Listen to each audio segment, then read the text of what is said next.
Gawa tayo ng lemon juice. Tapos haluan natin ng powder.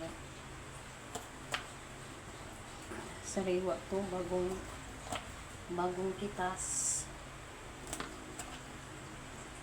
Tapos kasi pag i-pure natin, sobrang asim din. Maasim kasi talaga yung ganito klaseng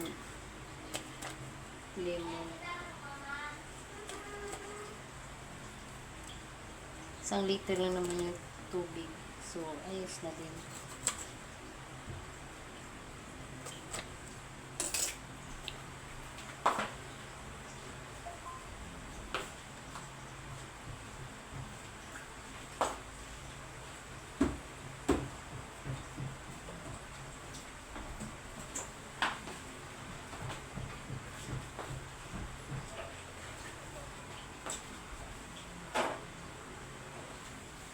Kaya piga na natin.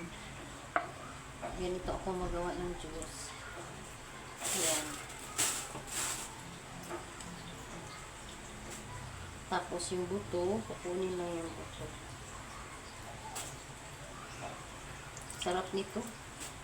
Hindi na ako nag-add ng sugar. Pag 1 liter yung water, tapos 1 pack na powder juice, mabili sa tindahan. Tama na yung tamis niya. Try nyo din. Ito yung natutunan ko sa mga mahaling kainan. Na ganito pala lang yung juice nila. Hinalo nila yung ganito. Tapos powder. Nilagyan ng yellow. Yan. Pwede pala magawa din sa bahay. Kapag mayroong ganito na lemon juice.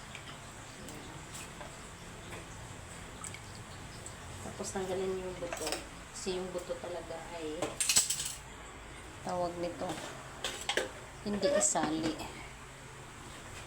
So, may ano naman ako yung bang lalagyan talaga na tawag nito yung parang green, kunin ko lang.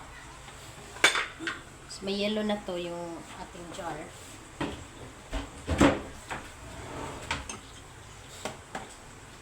May yellow na yung jar natin.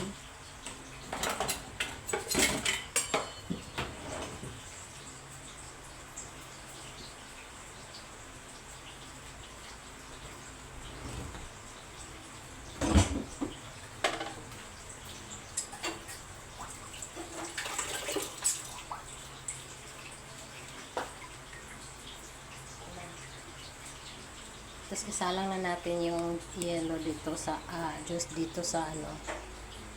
Tawag dito yung aking lalagyan. Kuha muna ako ng tripod. Kasi maganda yung ano yung may